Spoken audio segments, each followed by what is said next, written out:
have scored 98 out of 100 in my English Literature ISC 2025 board examination, and if I can score such great marks, you can too.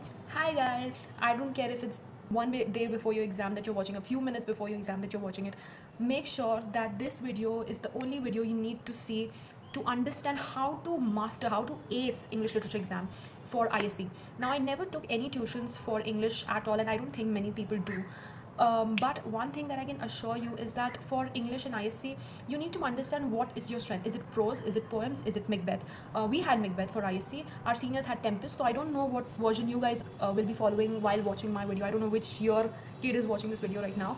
So we had Macbeth. So for me, I did not like prose at all. It was so boring, so tedious. So I never actually even touched the prose part. I used to own. My strengths were poem and Macbeth. So for you, it can be different. Maybe you like the prose part, so you might like prose and poem. So you need to at least get hold of two of your favorites, and you need to master it, like absolutely master it. So when I say that I liked Macbeth, I literally knew the verses, the dialogues, the speeches. I just knew them thoroughly. I know them till date. All right, so you need to mark them up so well that it is just retained in you, that you don't forget it. Remember it like a story. Like, think about yourself as a director and you're learning a story, so it will automatically stay in your brain for a very long time. So that's a first thing. And secondly, you should also English literature, when it comes to Macbeth, people often have a lot of difficulty in understanding Macbeth, and they start taking these different paraphrase books. Do not take books. In fact, I will suggest you two places, and it will be more than enough for you to actually decode the Macbeth craze that is out there. First, visit the literary charts, litchartssomething.com. I'll show you a screenshot of that on the screen. Visit that. You can also check out a channel called Nibble Pop, if I'm not wrong.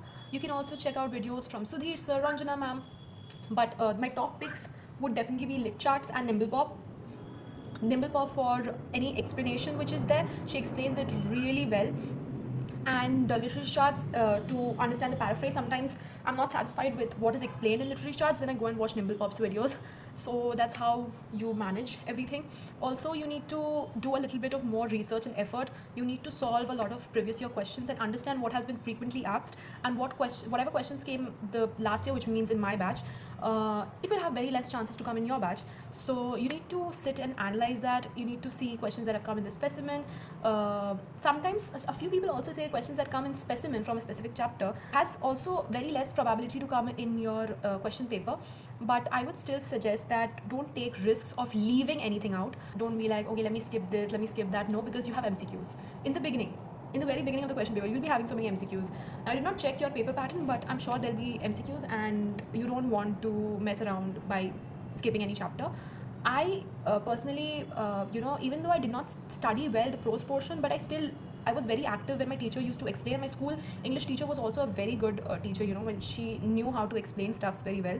So I used to pay attention in her class, and that is why, even though I did not pressurize myself to learn a lot of things, mug up information from the prose portion, I still survived the MCQ section, because I could just recall whatever was taught. I just knew a gist of all the stories, what was the beginning and the end of it. And also the most important part is that one day before my English literature examination, because I had not studied anything from the prose part, I was just reading the stories, just getting to know what is going on, a few important keywords here and there. And if you are planning to do selective study, you have to be very thoughtful, and you have to be 10 times more analytical. Means you need to put in more effort to actually understand what can come, what cannot come, what is more probable for you, and then you need to prepare accordingly. So it's tough both ways, okay? Also, a few tips to improve the quality of your answers: use some nice keywords, use some dialogues or whatever which is there, use under quotation marks in that way, and use it word for word.